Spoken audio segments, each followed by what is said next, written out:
പശ്ചിമേഷ്യയിൽ വീണ്ടും യുദ്ധം കനക്കുന്നു. കുവൈത്ത് വിമാനത്താവളത്തിന് നേരെ ആക്രമണമുണ്ടായി. വിമാനത്താവളം താൽക്കാലികമായി അടച്ചു. ഇതോടെ ഇന്ത്യ ഉൾപ്പെടെ വിവിധ രാജ്യങ്ങളിലേക്കുള്ള നൂറുകണക്കിന് യാത്രക്കാർ പ്രതിസന്ധിയിലായി. ഇറാനിലെ ഖുഷം ദ്വീപിനെതിരായ US ആക്രമണത്തിന് പിന്നാലെയാണ് ആക്രമണമുണ്ടായത്. ബഹ്റൈനിലെ US സൈനിക ആസ്ഥാനവും ആക്രമിച്ചെന്ന് ഇറാൻ അവകാശപ്പെട്ടു.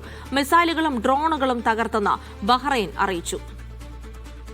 MC നാസർ വിവരങ്ങൾ നൽകും. നാസർ, വലിയ ആക്രമണം നടന്നു എന്നുള്ള സൂചനകൾ, നിരവധി പേർക്ക് പരിക്കേറ്റതായുള്ള സൂചന, വിമാനത്താവളം അടയ്ക്കുന്ന ഒരു അടിയന്തര സാഹചര്യമുണ്ടോ നിലവിൽ? ജിൽസി, വ്യാപകമായിട്ടുള്ള ആക്രമണങ്ങളായിരുന്നു കുവൈത്തിന് നേർക്കും അതോടൊപ്പം തന്നെ ബഹ്റൈന് നേർക്കും ഇറാന്റെ ഭാഗത്തുനിന്നും ഉണ്ടായത്. ഈ കിഷൻ ദ്വീപിലെ നേർക്ക് അമേരിക്കയുടെ ഭാഗത്തുനിന്നുണ്ടായ മിസൈൽ ആക്രമണമാണ് വളരെ ശക്തമായിട്ടുള്ള തിരിച്ചടിക്ക് ഇറാനെ പ്രേരിപ്പിച്ചതെന്നാണ് IRGC വ്യക്തമാക്കുന്നത്. എന്തായാലും കുവൈത്ത് എയർപോർട്ട് അടഞ്ഞു കിടക്കുകയാണ്. അതോടൊപ്പം തന്നെ എയർപോർട്ടിൽ നിരവധി പേർക്ക് പരിക്കേറ്റതായിട്ട് കുവൈത്ത് സൈന്യം തന്നെ ഔദ്യോഗികമായിട്ട് സ്ഥിരീകരിക്കുന്നുണ്ട്. പക്ഷേ വ്യാപകമായിട്ടുള്ള നാശനഷ്ടങ്ങൾ ഉണ്ടായതായിട്ടും സൈന്യം വ്യക്തമാക്കുന്നുണ്ട്. എയർപോർട്ടിന്റെ പ്രവർത്തനം എപ്പോൾ പൂർണ്ണ സ്വഭാവത്തിൽ പ്രവർത്തനം പുനരാരംഭിക്കുമെന്നത് സംബന്ധിച്ച കൃത്യമായിട്ടുള്ള ഒരു വിവരം കൂടി ഔദ്യോഗികമായി തന്നെ അല്പം വൈകാതെ ലഭ്യമാകുമെന്ന പ്രതീക്ഷയാണുള്ളത്.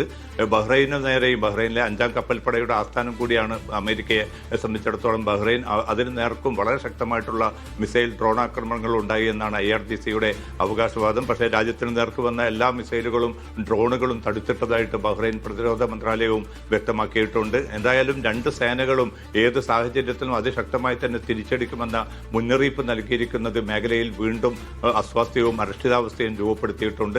ചർച്ചകൾ നടക്കുന്നതായിട്ട് അമേരിക്കൻ പ്രസിഡന്റ് ട്രംപ് സ്ഥിരീകരിച്ചിട്ടുണ്ട്. പക്ഷേ ഇറാന്റെ ഭാഗത്തു നിന്ന് അതുമായി ബന്ധപ്പെട്ട ചർച്ചകളുടെ സ്വഭാവമോ അതിലെ പങ്കാളിത്തമോ സംബന്ധിച്ച് ഔദ്യോഗികമായിട്ടുള്ള സ്ഥിരീകരണവും ഇനിയും വന്നിട്ടില്ല.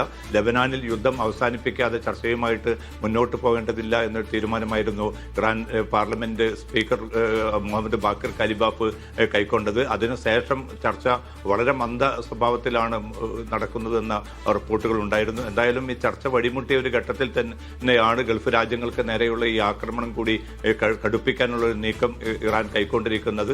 അത് സ്വാഭാവികമായിട്ടും സ്ഥിതിഗതികൾ കൂടുതൽ സംഘർഷപൂർണ്ണമാക്കി മാറ്റുകയാണ്. ശരി, നാസറാണ് വിവരങ്ങൾ നൽകിയത്.